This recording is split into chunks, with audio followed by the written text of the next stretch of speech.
আমাদের সংস্কৃতি, আমাদের সংস্কার সর্বদা থাকবে আমাদের সাথে। ভারতের মহান গ্রন্থ আর কাব্যের সম্পূর্ণ সংকলন। সাবস্ক্রাইব করুন তিলক। প্রভু, আপনি সেবককে চিনতে পারেননি, সেটা হয়তো আমারই দোষে। দোষ তোমার নয় হনুমান, তোমার জ্ঞান প্রকাশের দোষ। এত বড় বড় সংস্কৃত মন্ত্র ব্যবহারে তোমার যে পাণ্ডিত্যের প্রভাব আমাদের উপর ফেলেছিলে, আমরা তো তাতেই ভয় পেয়েছি ভাই। এটাই তো বড় ভুল হয়ে গেছে প্রভু। যেখানে ভক্তই প্রভুর সাথে আপন জ্ঞান আর পাণ্ডিত্যের প্রদর্শন করছে, তখন প্রভু তাকে থেকে হাসতে থাকেন যে, যাও, এখন তুমি আপন জ্ঞান দ্বারা আমার কাছে পৌঁছো। ভগবান, এই ভুলের জন্য ক্ষমা করে দিন প্রভু, ক্ষমা করে দিন। না হনুমান, তোমার তো স্বপ্নেও প্রভাতে প্রথম কিরণের আগে সঞ্জীবনী নিয়ে যদি না ফিরতে পারি, তাহলে আমার এই মুখ আপনাকে কখনো দেখাবো না অযোধ্যা নাথ।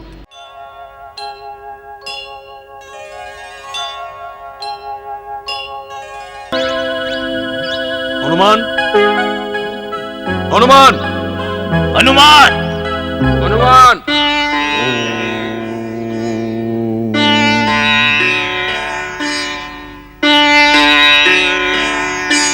হনুমান,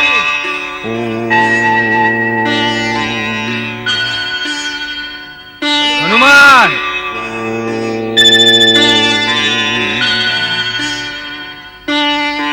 হনুমান।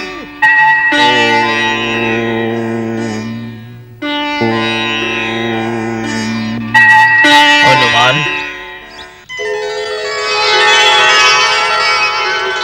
আপনার সাধনা ভঙ্গ হলো, এর জন্য ক্ষমা করুন আমায় মহাবীর। মহারাজ সুগ্রীব আপনাকে কোনো আবশ্যক কার্যবশত ডেকেছেন। মহারাজ সুগ্রীব ডেকেছেন?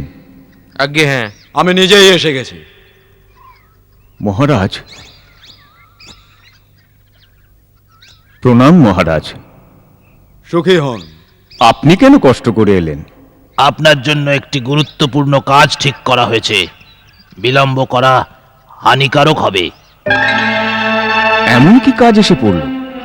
হনুমান, ঋষিমুখ পর্বতের নিচে তরাইয়ের বনেতে দুজন মানুষকে ঘুরতে দেখা গেছে।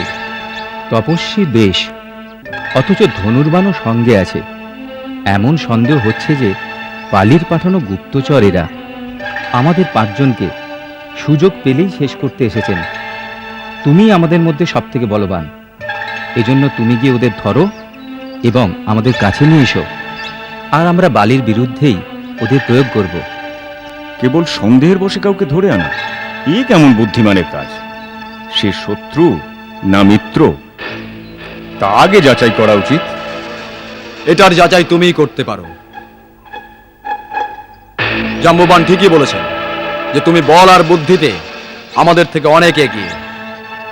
তাই তুমি ছদ্মবেশ ধারণ করে ওদের কাছে যাও আর খবর নাও ওরা কারা, কোন অভিপ্রায় এসেছে। তারপর সুযোগ বুঝে বুদ্ধি আর বল প্রয়োগে তুমি ওদের আপন অধিকারে রাখো।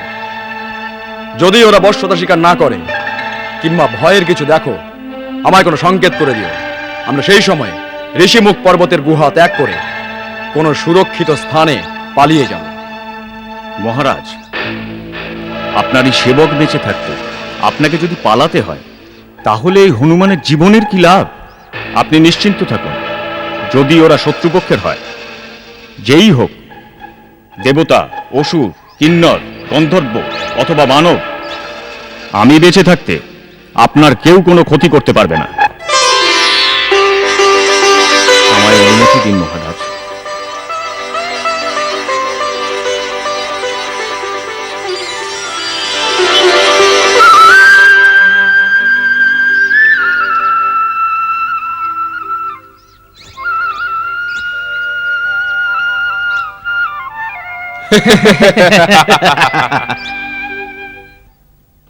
দাদা, আমার মনে হচ্ছে এই 2 পর্বত শিখর।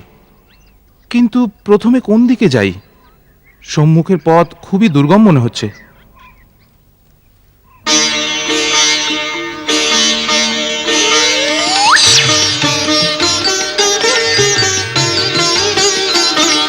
ওই দেখো লক্ষণ, কেউ একজন আসছেন।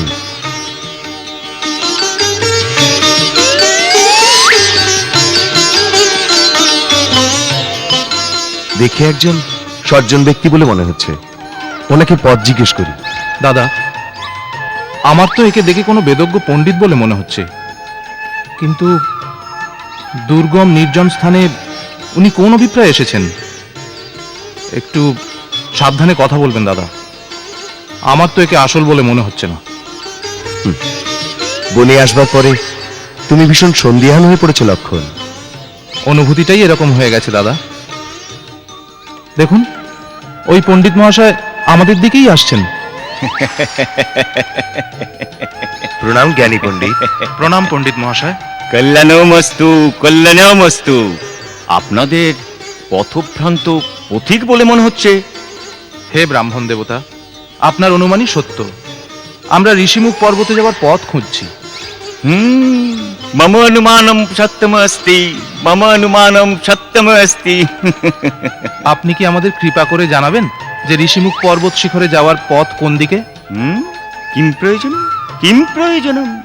ইমানাদি শুভজলম শোভয়ন্তু তরসিনো প্রভ্রম পর্বতেন্দ্র সবজৌজান ভাষিত শ্রীমন্ত রূপ সম্পন্ন ঋষভ শ্রেষ্ঠ বিক্রম। एवं मा परिभाषतम कस्मात् वै नाभि भाषत। হে বিপ্রশ্রেষ্ঠ, চতুরতার সাথে শিষ্টাচার দিয়ে আপনার সুমধুর সংস্কৃত ভাষায় আপনি যেভাবে আমাদের সম্বন্ধে কৌতূহল প্রকাশ করেছেন, তাতে আমরাও চিন্তায় পড়ে গেছি। আপনাকে যে রূপে দেখছি, আপনি কি তাই? অর্থাৎ এই যে আমাদের ছোট্ট প্রশ্নের উত্তর না দিয়ে কেবল আমাদের সম্পর্কে কৌতূহল প্রকাশ করে চলেছেন। মহানুভব, আপনি আপনার পথে যান। আমরা যখন এতটা পৌঁছেই গেছি, তখন ঋষিমুখ পর্বতের শিখর অব্দি ঠিক পৌঁছে যাব। রোষম করোতি দোষম। তরুণ তপস্বী, রোজ ত্যাগ করে শুধু এটা বলে দিন, আপনি ঋষিমুখ পর্বতে কার কাছে যেতে চান? বহু বছর কেটে গেল, এ পথে কারোর আগমন ঘটেনি। আপনারা কেন এত আগ্রহী যাবার জন্য? আমাদের প্রশ্নের উত্তরে আবার প্রশ্ন। দাদা, এর ফাঁদে পড়বেন না। আমরা নিজেদের পথ ঠিক খুঁজে নেব। তোমার কথা সম্পূর্ণ নিরর্থক নয়। তবে আমি এর পাণ্ডিত্যপূর্ণ বাণীতে মন্ত্রমুগ্ধ হয়ে গেছি। ইনি অথর্ববেদ, যজুর্বেদ, সামবেদ পড়ে পরম জ্ঞানী মনে হচ্ছে। এরকম জ্ঞানী পরম বিদ্বান মহাত্মার মনে ছল কৌশলের কোন রকম সম্ভাবনা থাকতে পারে বলে মনে হয় না। এনার সাথে মিত্রতা আমাদের শুভদায়ক। ভালো কথা, আপনি যা ভালো মনে করেন। আসল কথা ব্রাহ্মণ দেবতা, আমরা জানতে পেরেছি যে মহাবলী সুগ্রীব ঋষিমুখ পর্বতে বাস করেন। আমরা তার সাক্ষাৎ প্রার্থী। মহারাজ সুগ্রীবের সঙ্গে? উনি কারোর সঙ্গে দেখা করেন না। আপনি কি করে জানলেন? আপনি ওকে চেনেন? অবশ্যই জানি, অবশ্যই জানি। সুগ্রীব নামম ধর্মাত্মা কশ্চিৎ বানর পুঙ্গবা। আমি হলাম ওনার কুলপুরোহিত, পণ্ডিত কেশরী নন্দন। কুলপুরোহিত? হ্যাঁ, কুলপুরোহিত। আমার পরামর্শ ছাড়া উনি কারোর সাথে দেখা করেন না। এবার বলুন তো, ঋষিমুখ পর্বতের ঠিকানা কে দিয়েছে আপনাদের? মাতা শবরী। মাতা তপস্বিনী শবরী? কিম কারণম, কিম অভিপ্রায়ম? দাদা, এই পণ্ডিত মহাশয় তো কেবল প্রশ্ন করতেই জানেন। আমার মনে হচ্ছে যে এই পণ্ডিত মহাশয়ের নাম প্রশ্নানন্দ মহারাজ। প্রশ্নের উত্তর দেওয়া এর গুরু একে শেখাননি। আর আপনি কেবল রাগ করতেই জানেন। আর আপনি শান্ত রূপে ধীর স্থির বীর মনুষ্য দেব রূপেণ কৃপা করে আপনার মন্তব্য প্রকাশ করুন। আসল কথা বিপ্রবর, মাতা শবরী আমাদের পথ দেখিয়েছেন। উনি বলেছেন এই সময় মহারাজ সুগ্রীবের সাক্ষাতে আমাদের মঙ্গল হবে।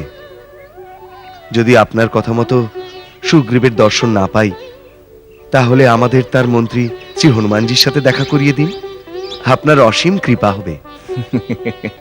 হনুমানের সঙ্গে দেখা করবেন? অবশ্যই।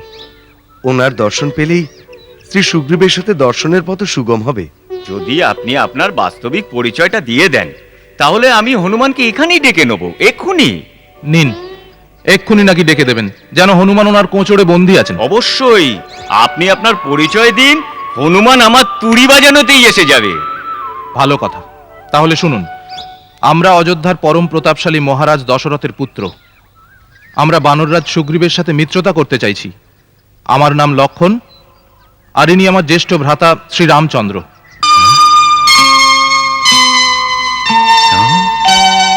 শ্রীরামচন্দ্র,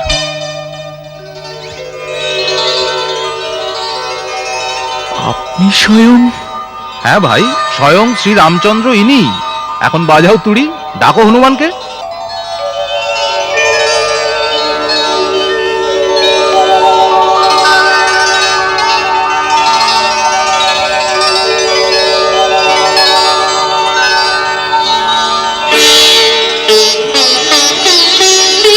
শ্রীরাম, এ কি করছেন আপনি? এটা উচিত।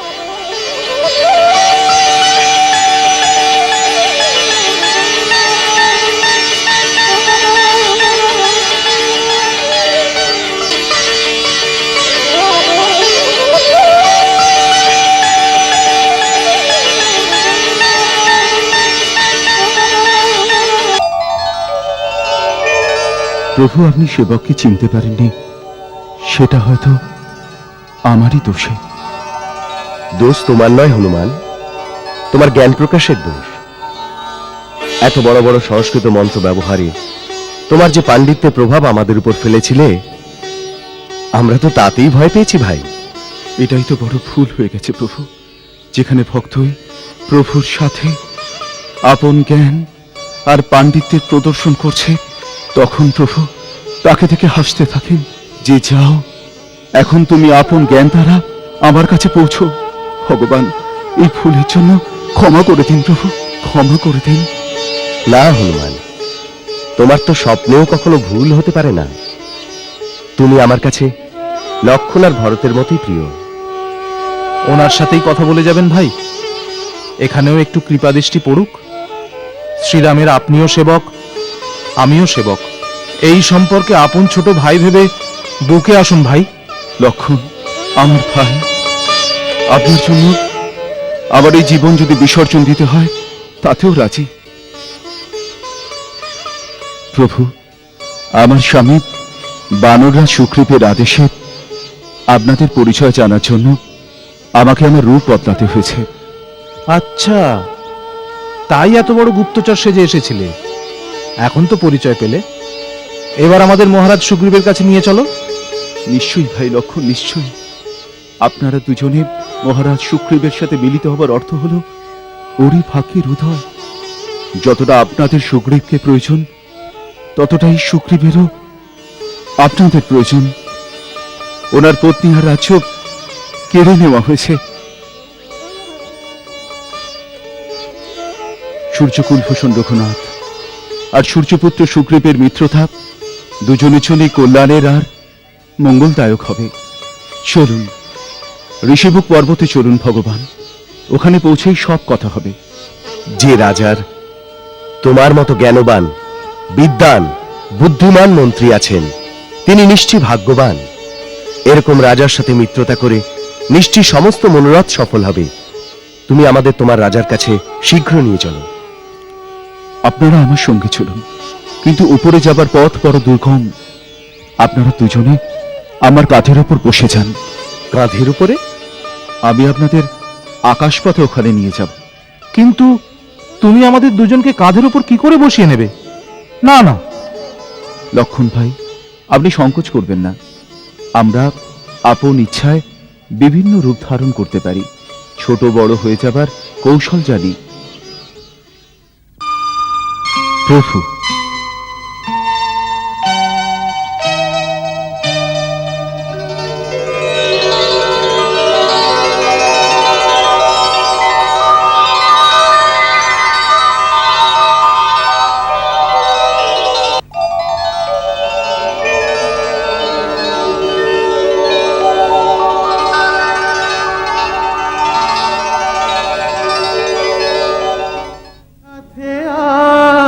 আসেন ভক্তের কাঁধেতে বিরাজ করে, ভক্তের মান বাড়ান যে স্বামী।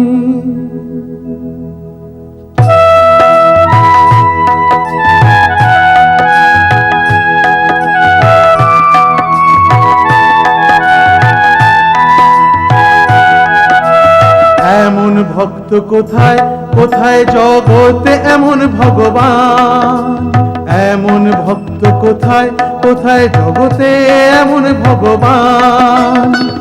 কাঁধেতে দুই বীর বসিয়ে চলে বীর হনুমান। ও কাঁধেতে দুই বীর বসিয়ে চলে বীর হনুমান।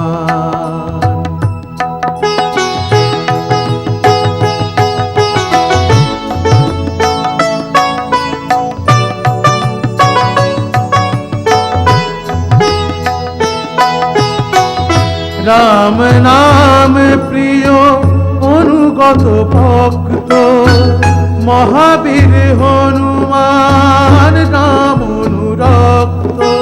নিশিদিন থাকে সে রামের দ্বারে, রাম মহানিধি রক্ষা করে। রামচন্দ্র হনুমান চকর যে চেরয় সর্বদা রামের দিকে।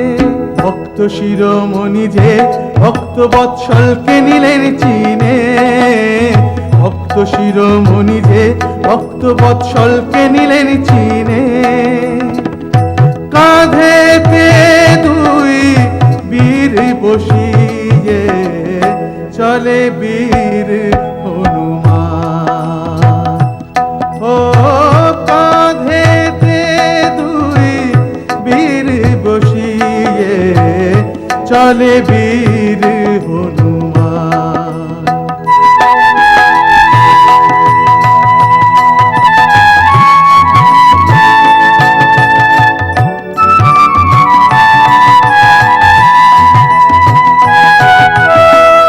রাম লক্ষ্মণ আর পবন পুত্র তিনখানি হীরা হয়েছে একত্র। তিনজন সুশোভিত এমন, তিন লোক একসাথে যেমন। পুলকে গায়ে নয়নে জল ছায়ে, অভূতপূর্ব সুখ হনুমান পায়। আজ নেই জগতে কেউ হনুমানের মতো ধনবান, আজ নেই জগতে কেউ হনুমানের মতো ধনবান। কাঁধেতে দুই বীর বসিয়ে চলে বীর হনুমান। ও কাঁধেতে দুই বীর বসিয়ে চলে বীর হনুমান।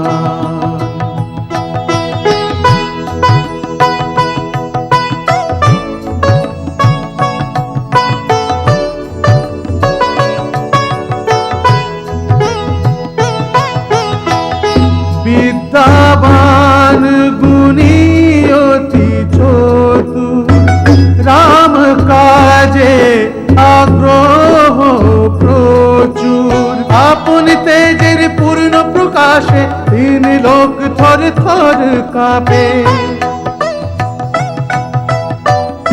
দুর্গম কাজে জগৎ মুঞ্জেতে, সুগম অনুগ্রহ তোমাকে পেতে।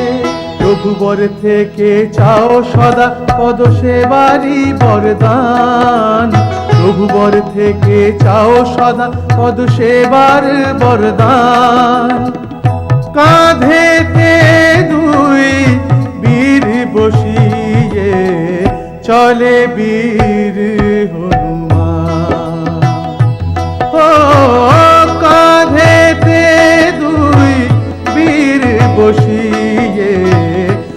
চলে বীর হনুমান।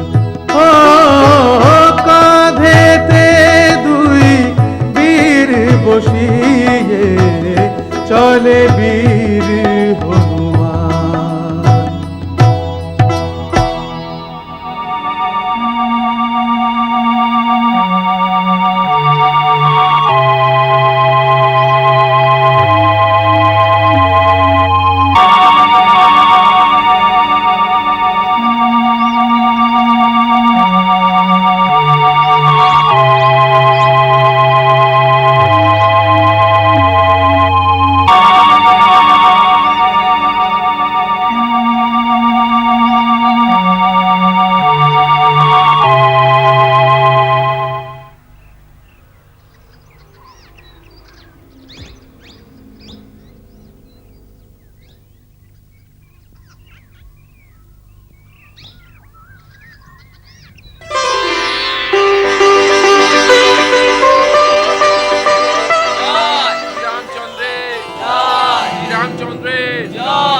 প্রভু, আমার অনুমান সত্য। নিশ্চয়ই ভগবতী সীতার খোঁজ পাওয়া গেছে। অন্যথায় সময় পার হয়ে যাওয়ার পর এই বানররা আমার ভয় এখানে ফিরে আসতো না। আর যদি আসতো তাহলে এই প্রকার প্রসন্ন হয়ে চিৎকার করে আসতো না। শ্রীরামচন্দ্রের শ্রীরামচন্দ্রের শ্রীরামচন্দ্রের শ্রীরামচন্দ্রের শ্রীরামচন্দ্রের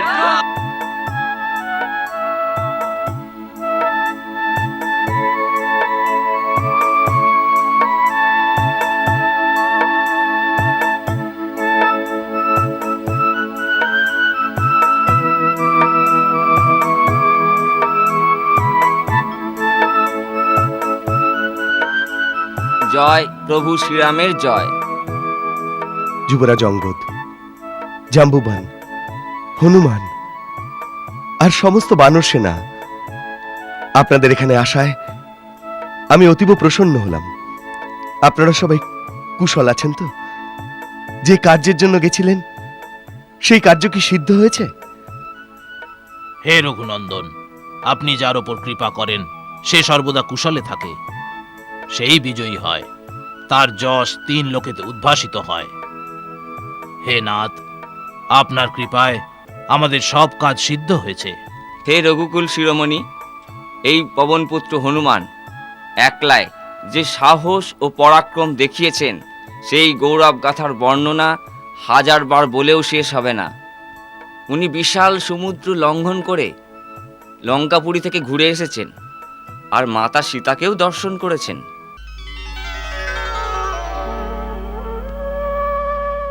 আচ্ছা, তুমি সীতার দর্শন করেছো? প্রভু, এতে আমার কোনো গৌরব নেই। আপনারই শক্তির প্রতাপে আমি ভগবতী সীতার শ্রী চরণে পৌঁছেছি। হ্যাঁ? হনুমান, হনুমান, তুমি সত্যি সীতার কাছে গেছো? তুমি সত্যি সীতার কাছে পৌঁছেছো? ও ভালো আছে তো? হ্যাঁ প্রভু, সীতামা সত্যিই কুশলে আছেন। আমি ওরা দর্শন করে এসেছি।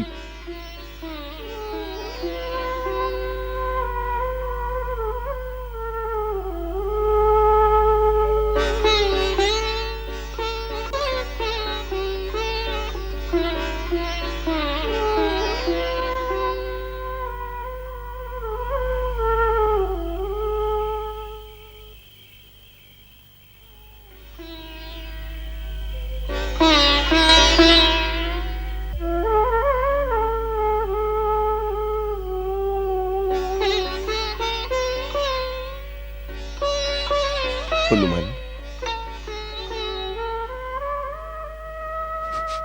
হনুমান, আমার মন চাইছে যে চোখের দৃষ্টিতে তুমি সীতাকে দেখে এসছো সেই চোখের মধ্যে বসে আমিও স্বয়ং সীতার দর্শন করি, কিন্তু তা অসম্ভব। হনুমান, এখন এখন তুমি আমায় বলো, আমার সীতা কেমন আছে? ওর দিন কি করে কাটছে? ও ও কখনো আমাকে স্মরণ করে নাকি?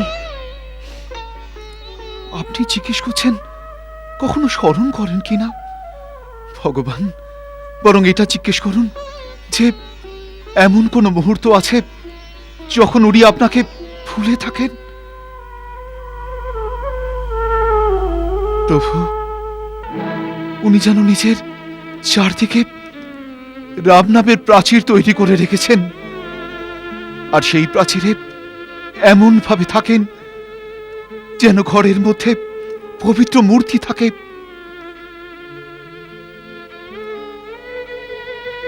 আর যে ধরিত্রীতে শয়ন করেন, যে আকাশের নিচে থাকেন, যে বায়ু থেকে নিঃশ্বাস নেন, সেই ধরিত্রী, সেই আকাশ, সেই বায়ু সবই যেন রামেরই। ওনার চারদিকে যদি শ্রীরাম না থাকতেন, তবে আজ সীতামাতা জীবিত থাকতেন না। ভীষণ ভয়ঙ্কর রাক্ষসীরা দিন রাত ওনাকে পাহারা দেন, আর রাবণের কথায় ওনাকে ভয় দেখায়, ধমকায়। যেমন শীত ঋতুতে পাতা পড়ার সময় কমল শুকিয়ে যায়, সেই রকম সীতামায়ের শরীর নিস্তেজ হয়ে যাচ্ছে। আপনার প্রতীক্ষা করতে করতে উনি নিরাশ হয়ে গিয়েছেন, যে হয়তো আপনি জানেনই না ওনাকে কে নিয়ে গেছেন আর কোথায় রেখেছেন। এটা ভেবে উনি প্রাণ ত্যাগের সিদ্ধান্ত নিয়েছিলেন। আমি ওনাকে অনেক আশ্বাস দিয়েছি আর বিশ্বাস করিয়েছি যে শ্রীরাম প্রভু মহারাজ সুগ্রীবের সেনা নিয়ে আসবেন আর শীঘ্রই লঙ্কাকে আক্রমণ করবেন আর ওনাকে মুক্ত করবেন।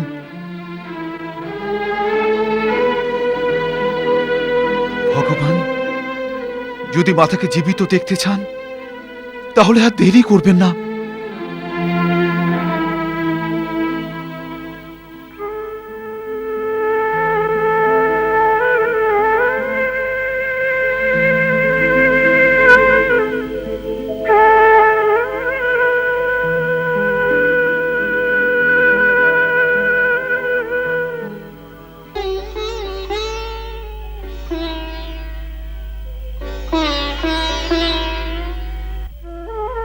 না সীতা, না, আর আমি একটুও দেরি করব না। পবনপুত্র হনুমানের কৃপায় তোমার খোঁজ আমি পেয়ে গেছি। এখন আর সংসারের কেউ আমাকে আটকে রাখতে পারবে না। ধৈর্য রাখো সীতা, আমি আসছি, আমি আসছি।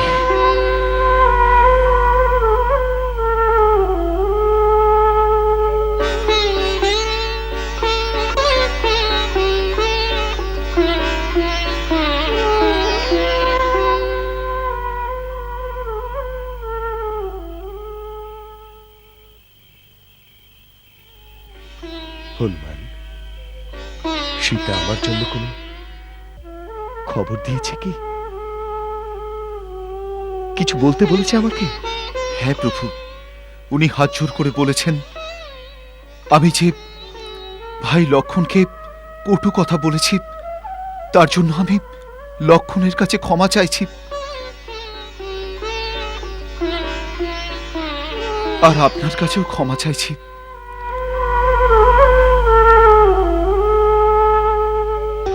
আমার এতটুকু ভুলের এত বড় দণ্ড দেবেন না। এছাড়াও উনি বলেছেন দিনের উপর দয়া করা আপনার স্বভাব। এই সময় আমার অধিক দিন আর কি আছে? তারপর উনি এই চূড়ামণি প্রমাণ হিসেবে দিয়েছেন আর বলেছেন যে এটা ওনার বিবাহের সময় পাওয়া।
তারপর উনি আপনাকে ইন্দ্রের পুত্র জয়ন্তর কথা স্মরণ করিয়ে দিতে বলেছেন।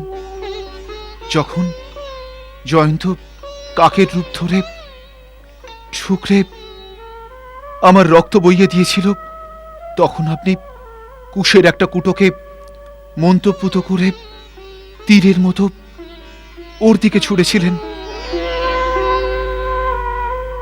তার থেকে বাঁচতে ও ত্রিলোকে উড়ে বেড়াচ্ছিল, কিন্তু আপনার অমোঘ বাণ থেকে ও কোথাও রক্ষা পায়নি। শেষে ও স্বয়ং আপনার স্মরণে এসেছিল। আপনি ওর চোখ কানা করে দিয়ে ওকে ক্ষমা করে দিয়েছিলেন।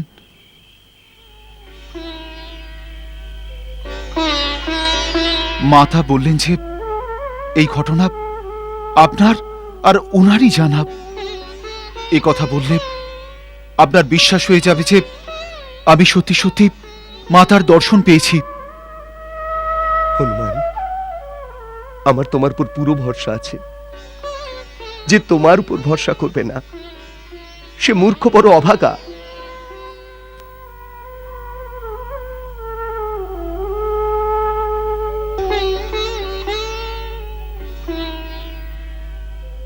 প্রভু, জয়ন্তর কাহিনী শুনে মাতা কাঁদতে কাঁদতে বললেন যে আমার প্রতি যদি এক কাকের ধৃষ্টতা আপনি সহ্য করতে না পারেন, তাহলে আজ আমার উপর যে অত্যাচার হচ্ছে তা কিভাবে সহ্য করছেন?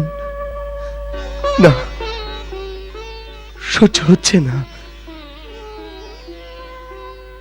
আমি সত্যি সহ্য করতে পারছি না। আমি তোমাকে কি করে বলবো আমার মনে কি কষ্টটাই না হচ্ছে।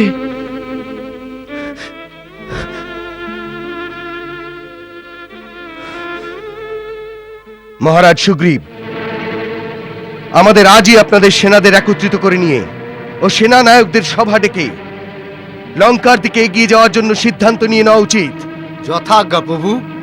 জাম্বুবান, অঙ্গদ, আজ রাতেই সবার আয়োজন করো। যথা আজ্ঞা মহারাজ।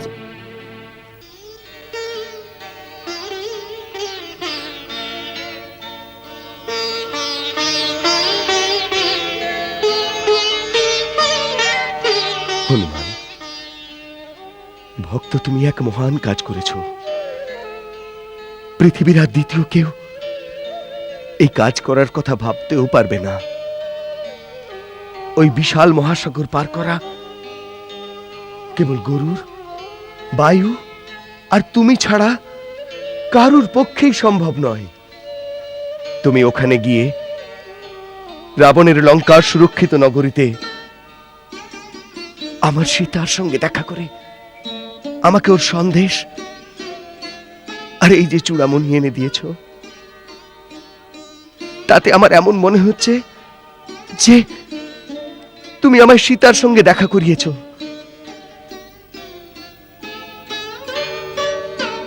হনুমান, তুমি সীতার খোঁজ এনে দিয়ে আমার পরম উপকার করে দিয়েছ। যে মহাপাপী রঘুকুলের সম্মান নষ্ট করেছে তাকে উচিত দণ্ড দিয়ে সে তাকে উদ্ধার করব। না হলে শুধু অযোধ্যাবাসী নয়, পূর্বজদের কাছেও মুখ দেখাবার যোগ্যতা থাকবে না আমার।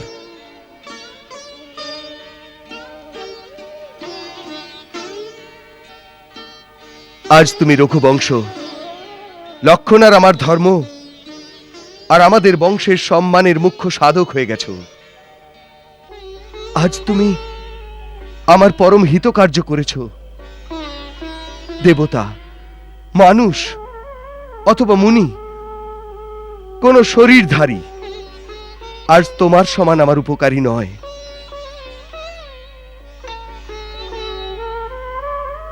হনুমান, তোমার এই উপকারের ঋণ ফেরত দেওয়া আমার পক্ষে সম্ভব নয়।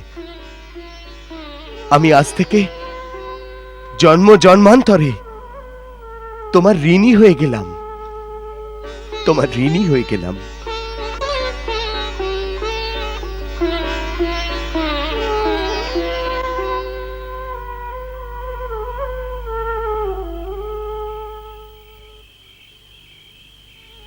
প্রভু,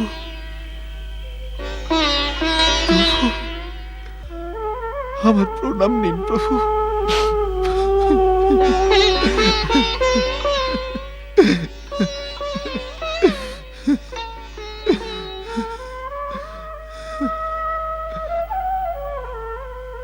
ওঠো হনুমান।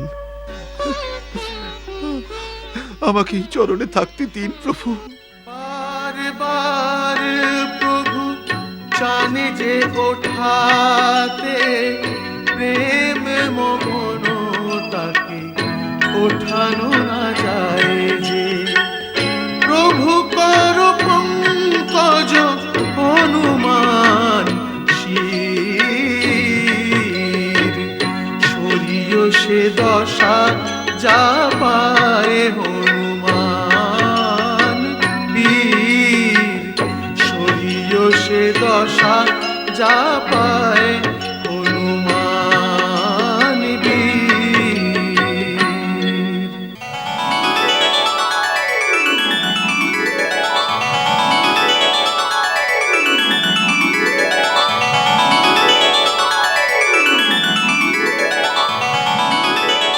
স্বামী, এ আপনি কি দেখছেন?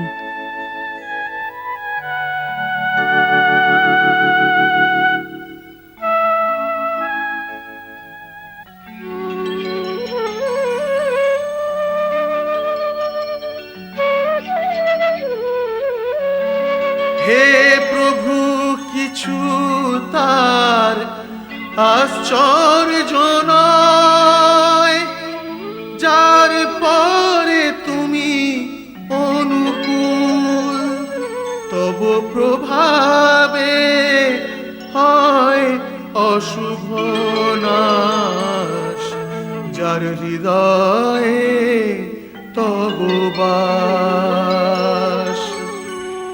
প্রভু, যার উপর আপনার কৃপা হয়ে যায় তার জন্য এই সংসারে কোনো কাজ কঠিন হয় না।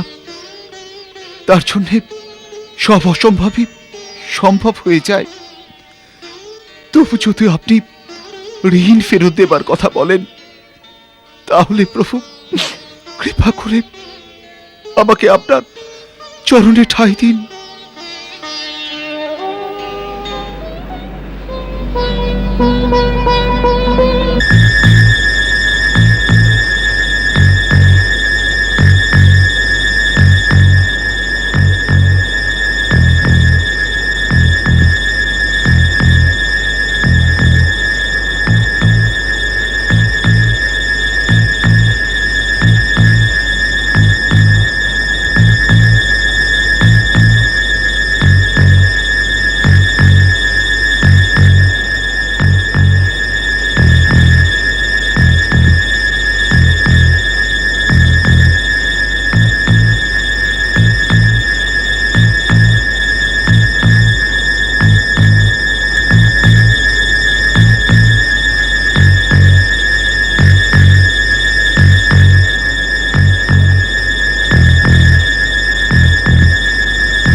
বৈদ্যরাজ, বৈদ্যরাজ, কোনো আশা আছে কি? আয়ুর্বেদ শেষ নিঃশ্বাস পর্যন্ত আশা ছাড়ে না শ্রীরাম। হৃদয়ের ওপর গভীর ক্ষত রয়েছে, শ্বাসনালীও অবরুদ্ধ হতে চলেছে। তাহলে কি হবে? আমার বনস্পতি আর শিকড়ের মধ্যে এমন কোন শিকড় নেই যা দিয়ে ওনার শুশ্রূষা হতে পারে। বৈদ্যরাজ, রঘুবীর, অধীর হলে রোগীর পীড়া দূর হবে না। উপায় আছে, কিন্তু সে অত্যন্ত দুষ্কর, অত্যন্ত দুর্লভ। আপনি বলে তো দেখুন শ্রীমান। কি বলবো হনুমান, এখান থেকে হিমালয় পর্বত গিয়ে সূর্যোদয়ের পূর্বে সেখান থেকে ফিরে আসা অসম্ভব। এই জন্য বলে কি লাভ? বৈদ্যরাজ, আমি আমার প্রভুর জন্য হিমালয় তো তুচ্ছ। যদি বলেন তো ব্রহ্মলোক প্রদক্ষিণ করে রাত্রের মধ্যে ফিরে আসব। আপনি এই কঠিন কাজটা তো বলুন।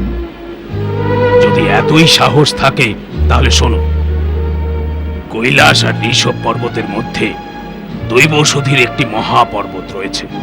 ওখানে 4টে মহৌষধি এমন ভাবে পাবে যার মধ্যে একটি দিব্য প্রকাশের আভা চারিদিকে আলোয় ঝলমল করতে থাকবে।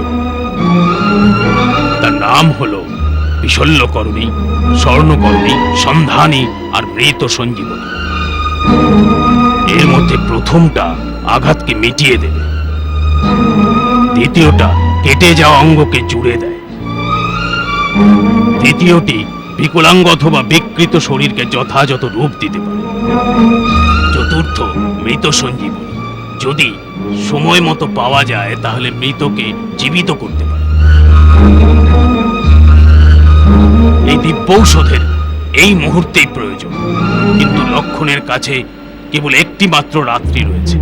এই জন্যই কঠিন কার্য সূর্যোদয়ের আগেই করে ফেলতে হবে, তবেই এই কষ্টের লাঘব হবে, অন্যথা লক্ষণে প্রাণ বাঁচানো অসম্ভব। অসম্ভব তো অসম্ভবই থাকবে। কোথায় এই লঙ্কা সমুদ্র তট আর কোথায় হিমালয়? কে আনতে পারবে সঞ্জীবনী বুটি? প্রভু, আপনার এই দাসের উপর থেকে বিশ্বাস উঠে গেছে। হনুমান, কি করে পৃথিবীর অন্য দিক থেকে এক রাতে ঔষধ চলে আসবে? প্রভু, কর্মবীর কখনো ভাবে না, কেবল কাজ করে যায়। আপনি আজ্ঞা তো দিন।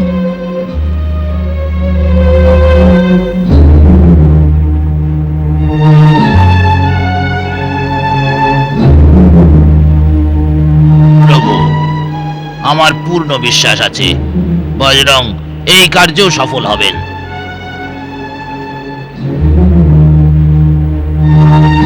প্রভু, প্রভাতে প্রথম কিরণের আগে সঞ্জীবনী নিয়ে যদি না ফিরতে পারি, তাহলে আবার এই মুখ আপনাকে কখনো দেখাবো না অযোধ্যানাথ।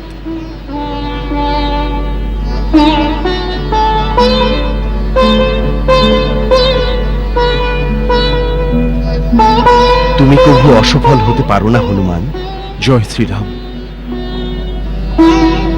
বৈদ্যরাজ, ওই জড়িবুটির পরিচয় তো আপনি বলেননি। ওর সবচেয়ে বড় পরিচয়, ওরা সর্বদা আলোকিত থাকে। একটা দিব্য জ্যোতি ওদের মধ্যে জ্বলজ্বল করে। এই দিব্যৌষধি সমুদ্র মন্থনের সময় সাগর থেকে জন্ম হয়েছে। এদের শক্তির কথা জেনে দেবতারা ওদের হিমালয়ে গোপন রেখেছে, আর স্বয়ং তারাই সেটা রক্ষা করেন। ওনাদের আজ্ঞা ছাড়া ওই ওষুধই তুমি পাবে না। তোমার যাওয়ার সাথে সাথেই তারা লুপ্ত হয়ে যাবে। এই জন্য ওদের সংরক্ষণ দেবতাদের কাছে। প্রার্থনা করো, ওনারা তোমার হেতু ধর্মময় জেনে তোমাকে অবশ্যই অনুমতি দেবে। যথা আজ্ঞা। সঞ্জীবনী রস জয় শ্রীরাম। আনতে চলে জয় শ্রীরাম বলে হনুমান বিষাদ মগ্ন হয়ে এ কথা ভাবেন করুণা নিধান। কি দাম আছে এই জীবনের নাশে যদি বন্ধুর কাছেতে, যদি ভাই কেউ আজ বাঁচাতে না পারে আর রামের নাম নেবে কি? এই জগতে আর সব আছে ভ্রাতৃপ্রেমের সুখ আর কিছুতে নেই। এ যে জুটি রাম আর লক্ষণে, লক্ষণ না থাকলে যেন রাম নেই, লক্ষণ না থাকলে যেন রাম নেই।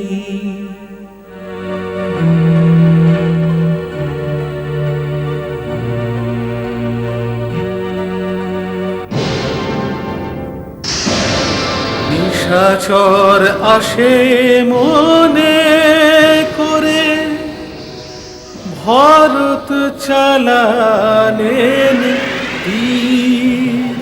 রাম রাম বলে পাহাড় সমেত মাটিতে পড়েন মহাবীর।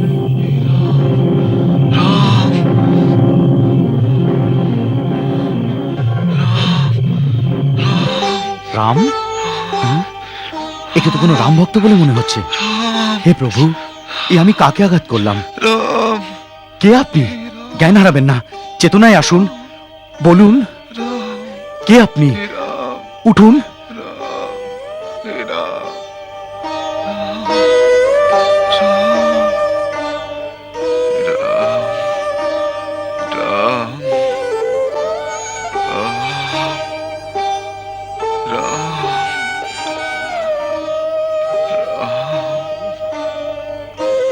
মূর্ছিত অবস্থায় রাম নাম জপ করছেন মহাত্মা।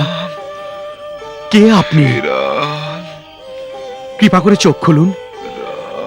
আর আপনার মতো রাম ভক্তের উপরে যে বাণ চালিয়েছে সেই দুষ্ট পাপীকে হয় দণ্ড দিন, না হলে ক্ষমা করে দিন, কিন্তু একবার চোখ খুলুন। আপনাকে শ্রীরামের শপথ, যদি আমি মন, প্রাণ, কর্ম সমস্ত কিছু শ্রীরামের চরণ কমলে অর্পণ করে থাকি, তাহলে আপনি সুস্থ হয়ে উঠে বসবেন। উঠুন, আপনাকে শ্রীরামের শপথ। শুনে সেই কথা উঠে বসে হনুমান, উঠে বসে হনুমান। সকলে মিলে তখন করে শুধু রাম গান। সকলে মিলে তখন করে রাম গান।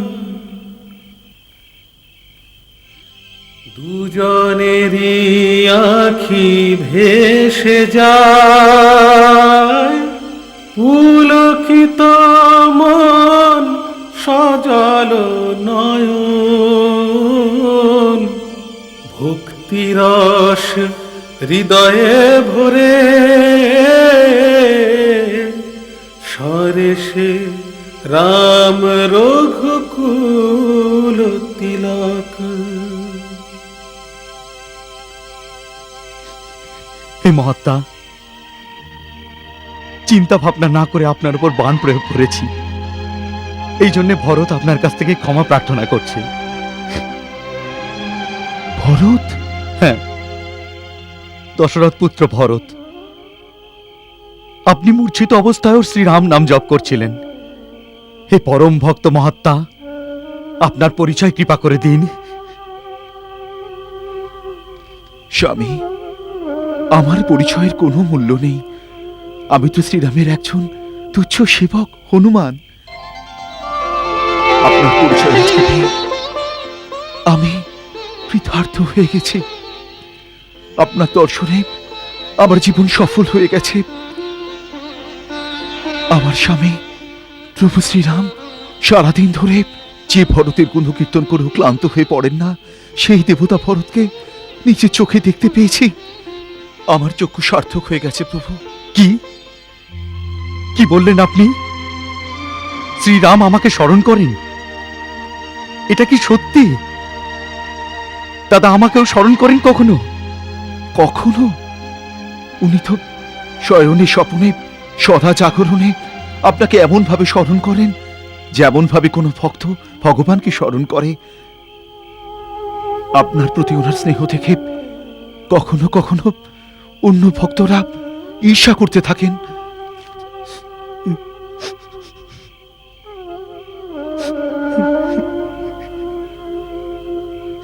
হে মহাত্মা, এটা বলে আপনি আমার ডুবন্ত প্রাণকে আবার বাঁচিয়েছেন। শ্রীরামের উজ্জ্বল্য ছাড়া যে ক্ষেত শুকিয়ে গেছিল, তাকে শ্রীরামের স্নেহের জল দ্বারা আপনি আবার শস্য শ্যামলা করে দিয়েছেন।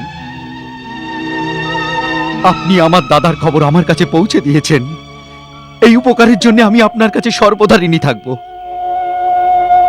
কৃপা করে আমাকে আরো বলুন যে এখন আমার দাদা কোথায় আছেন, উনি কেমন আছেন, বউটান কেমন আছেন, আর ওই ভাগ্যবান লক্ষণ? যে দাদার সেবার সুযোগ পেয়েছে সেই আমার ছোট ভাই কেমন আছে? সবাই কুশলে আছেন তো? বলুন, সবাই ভালো আছেন তো?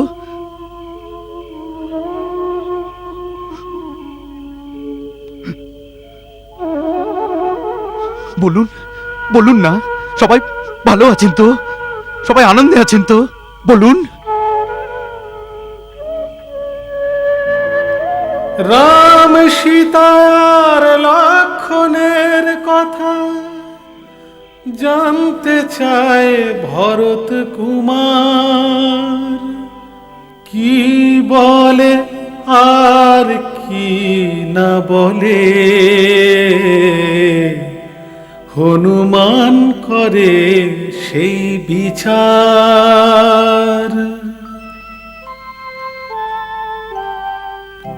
রামের যত কথা ভরতের কাছে বলে হনুমান।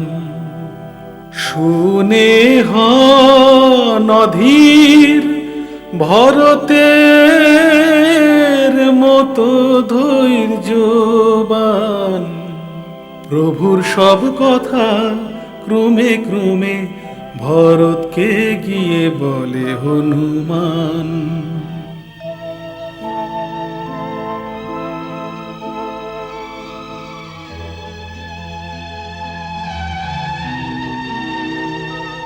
মহারাজ ভরত, এখন এই সমস্ত কথা থাক। আপনার মতো বীর পুরুষের ধৈর্য রাখা উচিত। এখন আমাকে আজ্ঞা দিন, আমাকে রাত্রের মধ্যেই ওখানে পৌঁছতে হবে। যদি সূর্যদেব উদিত হয়ে যান তাহলে সর্বনাশ হয়ে যাবে। না হনুমান, সূর্যের মধ্যে এত সাহস নেই যে লক্ষণের প্রাণকে সংকটে ফেলতে পারবে। আমি একটা বাণের দ্বারাই ওর রথকে ভেঙে তার গতিকে রুদ্ধ করে দেব। হনুমান, তুমি ওখানে ধৈর্য আর বিশ্বাসের সাথে যাও। তোমার ওখানে অতি শীঘ্রই পৌঁছানো অত্যন্ত আবশ্যক। এই জন্য আমি শক্তি বাণের সন্ধান করছি। তুমি ওই ঔষধ পর্বতের সাথে আমার এই বাণের ওপরে বসে যাও, তাহলে এ তোমাকে তাড়াতাড়ি ওখানে নিয়ে যাবে। না মহারাজ ভরত, আপনার এত পরিশ্রমের কোনো দরকার নেই। প্রভু শ্রীরামের আমার উপর এত কৃপা রয়েছে যে ওনার নাম করলেই আবার সমস্ত কার্য সিদ্ধ হয়ে যায়। জয় শ্রীরাম।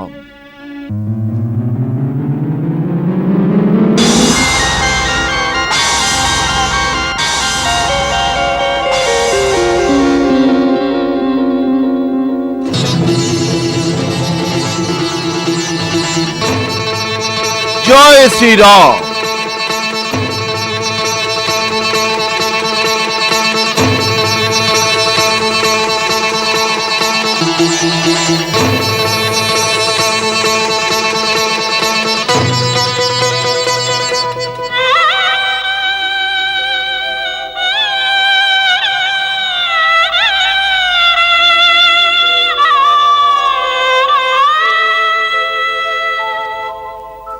সইছেন প্রভু আমারই জন্যে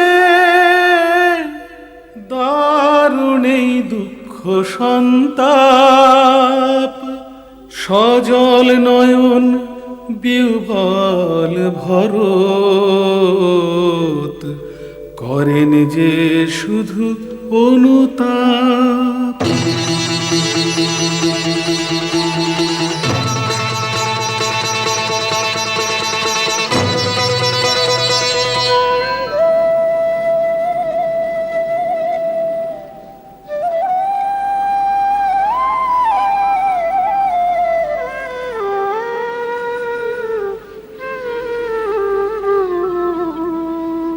পলে পলে ব্যাকুলতা বাড়ে, ঝর ঝর ঝরে আখি জল। করে বিলাপ মনের ব্যথায়, বলে সে বন্ধুদের বল। আমার লক্ষণ ভাই রে, বল কিছু বল। তোর এই ভাইকে না কাঁদিয়ে বল কিছু বল। ভাই ভাই বলে, ভাই ভাই বলে চোখে ঝরে আঁখি জল।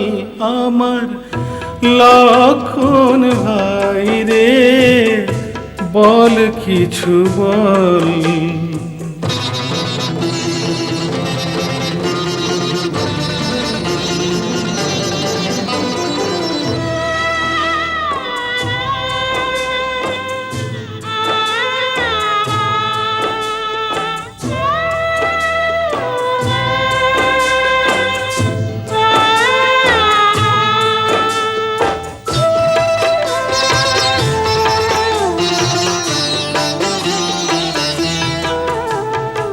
এই ধরনীতে আর হবে না আমার মতন হতভাগা। আমি থাকতেও শক্তিশীল তোকে দিল দাগা। যেতে দেব না ছিঁড়ে তোকে স্নেহের বাঁধন আমার। আমিও নিজের প্রাণ রাখবো না যদি তুই না জাগিস। আখের তারারে, আখের তারারে আমার আখি তুই খোল। আমার লক্ষণ ভাই রে, বল কিছু বল। তোর ভাইকে না কাঁদিয়ে বল কিছু বল।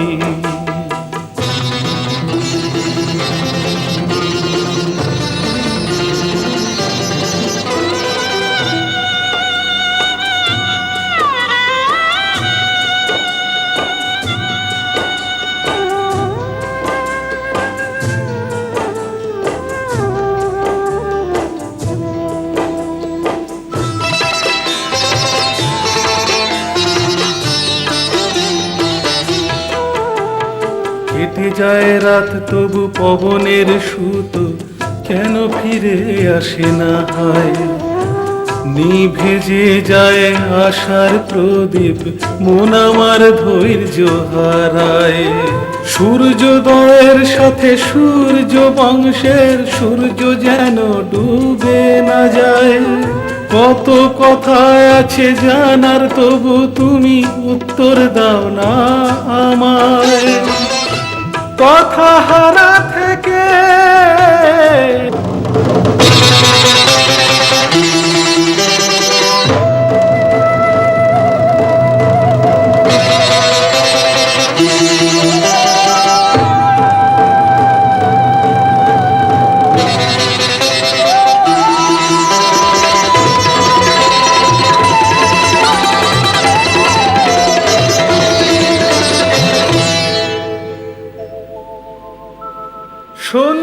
সঞ্জীবনীর রূপেতে নিয়ে লক্ষণের প্রাণ।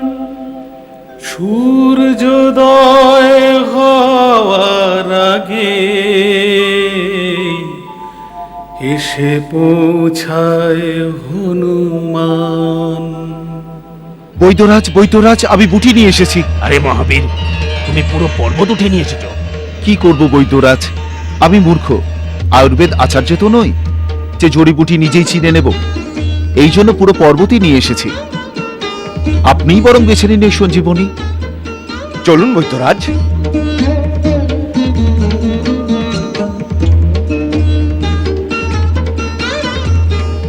ওটাই কি সঞ্জীবনী? হ্যাঁ, এটাই হলো সঞ্জীবনী। দাঁড়াও, উতলা হয় না কবিরাজ। আরোগ্যদায়িনী ঔষধ প্রকৃতির বরদান। এদের শ্রদ্ধার সহিত গ্রহণ করা উচিত।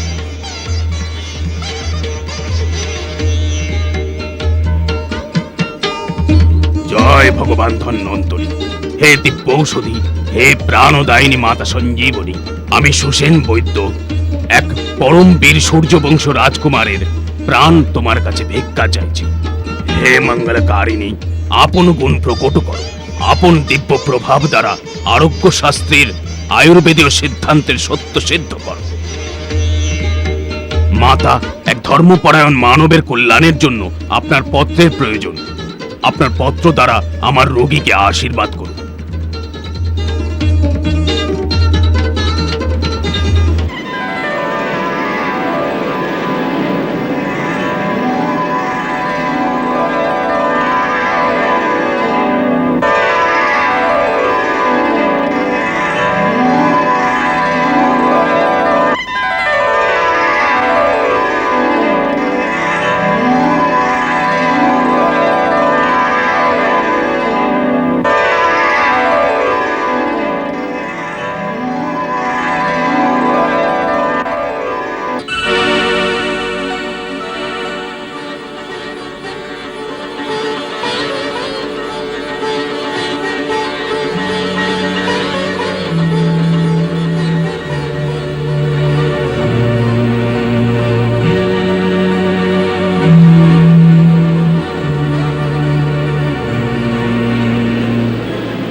কোথায় মেঘনাদ?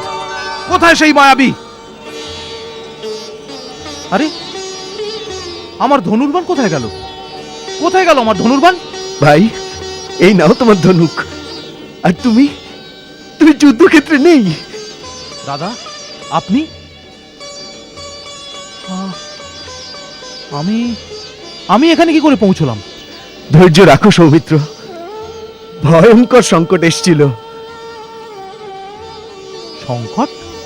হ্যাঁ আমার ভাই, আর রঘুকুলের সংকটকে নিবারণ করেছে সংকট মোচন হনুমানই।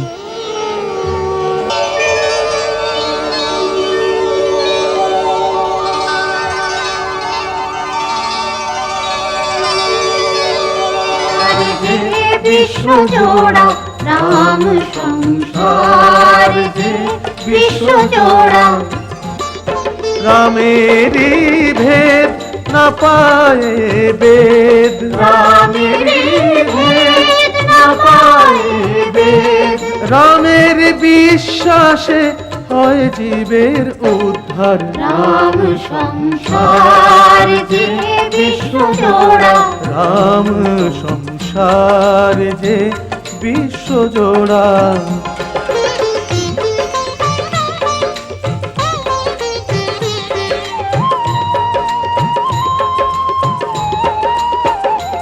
জয় রাম রামায়ণ, রাম রাম রাম, ভক্ত বৎসলতা যার ধরম, অবধেশ সুরেশ রমেশ বিভু, শরণাগত চাইলে সে পাবে প্রভু, গুণ সেবক পায় ফল আপন কর্মে, প্রণমামি নিরন্তর শ্রীরাম প্রভু নামে।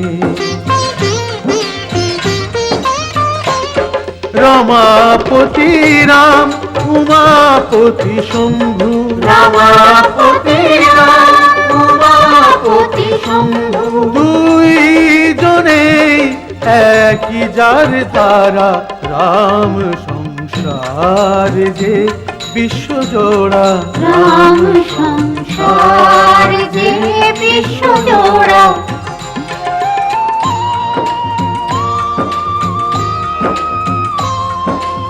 তিন লোকেতে রামের সাজানো সংসার যে চায় সরে সে দর্শন দেন তাকে রাম উদার জয় জয় রাম সীতারাম জয় রাম সীতারাম জয় জয় রাম সীতারাম জয় রাম সীতারাম জয় জয় রাম সীতারাম জয় রাম সীতারাম জয় জয় রাম সীতারাম জয় রাম সীতারাম জয় জয় রাম সীতারাম জয় রাম সীতারাম রাম সব রামময় সবই রূপেতে বিরাট রাম সমনাই যতই না ব্রহ্মাণ্ড রচিত হয় সবেতে বিরাজে